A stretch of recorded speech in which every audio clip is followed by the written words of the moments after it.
Welcome to the deep dive. Today, we're digging into something called the 369 method. Yeah, it's popping up quite a bit, especially in conversations about, manifesting money, financial abundance.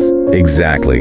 And the material we're looking at presents it as this really interesting technique, possibly even a way to see results fairly quickly, which is intriguing. It is, and it often starts by mentioning Nikola Tesla, that quote about 3, 6, and 9 being significant. Right, the idea that these numbers hold some kind of special frequency, the key to the universe almost. That's the framing, that these numbers have this inherent power, maybe a sacred frequency, tied into how manifestation works. Okay, so let's break down the numbers themselves in this system. 3 is about what exactly? So 3 is linked to creation, alignment. Think mind, body, spirit connection, getting those in sync. Got it. And then 6?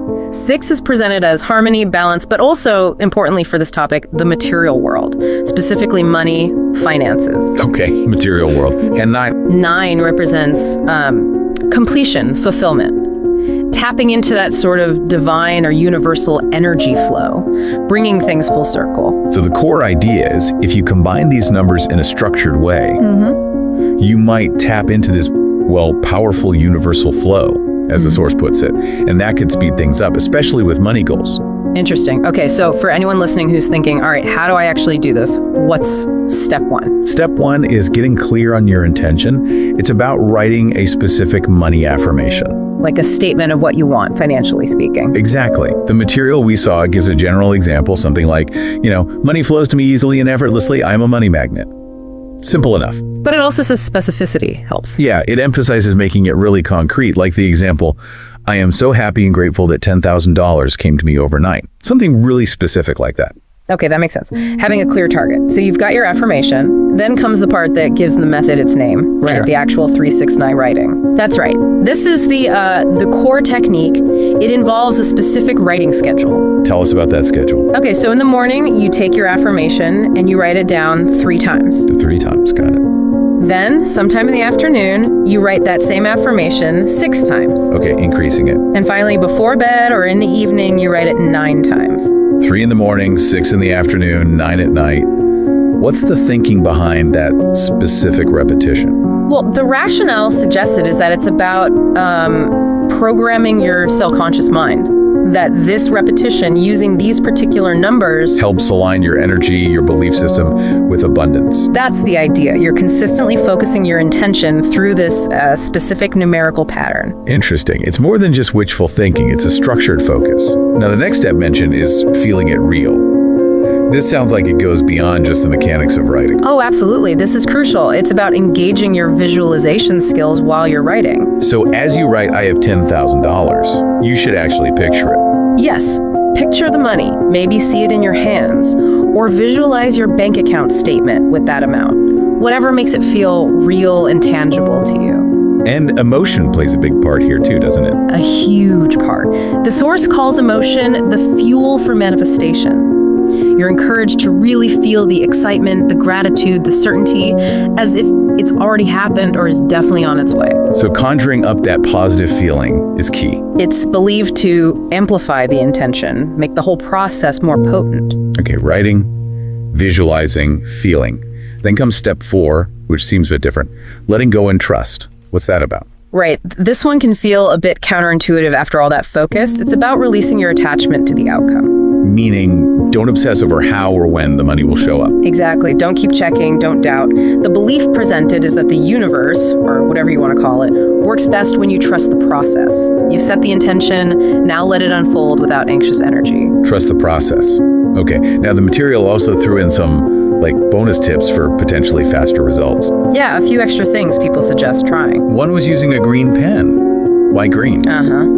The idea there is pretty straightforward association. Green is often linked with money, prosperity, so using a green pen is thought to, attract that specific money energy. It's symbolic. Symbolic, okay. And meditating before you're writing. That's suggested as a way to clear your head first, to potentially release any limiting beliefs or subconscious blocks you might have about money before you start affirming the positive, get into a receptive state. Makes sense. Quiet the inner critic first. What about adding a sigil? What even is a sigil in this context? Good question. It's described basically as drawing a personal symbol, maybe one you create that represents money or your specific goal, right next to your affirmation each time you write it. Like a visual anchor for your intention. Kind of, yeah. A way to condense the intention into a simple image, making it maybe more potent or easier to focus on. Interesting. And the last one was sleeping with the affirmation under your pillow.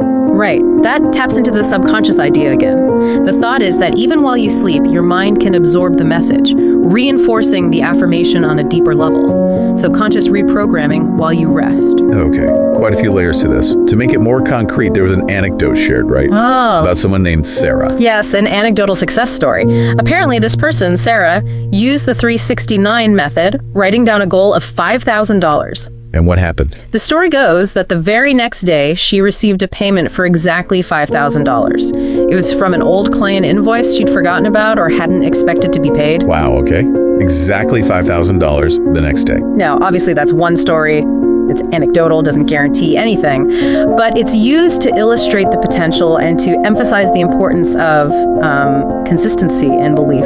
And that the money might show up in unexpected ways. Not necessarily a lottery win, but maybe an old debt repaid, a new opportunity. Exactly. Keep practicing daily, stay open, and believe it's possible. That seems to be the message behind sharing stories like that. So wrapping this up for you listening, the 369 method really seems like a framework, a structured way to focus your financial goals. Yeah, it combines writing affirmations, specific repetition based on these numbers 3, 6, and 9, visualization, feeling the emotion, and then that element of trust. It's quite an active process. You're engaging mentally, emotionally, even physically with the writing. Definitely.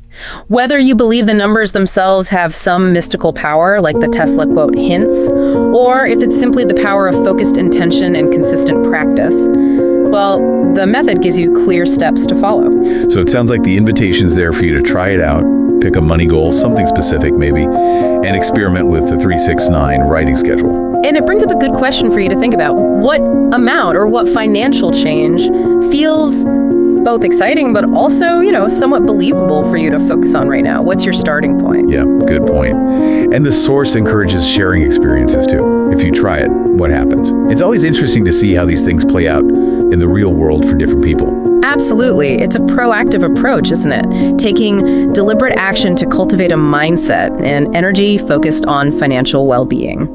So whether you're deep into manifestation practices or just curious about different techniques for focusing on your goals, maybe the 369 method is worth exploring. Keep believing, keep focusing as the material suggests, and just see what happens. Couldn't have said it better. Yeah. Thanks for taking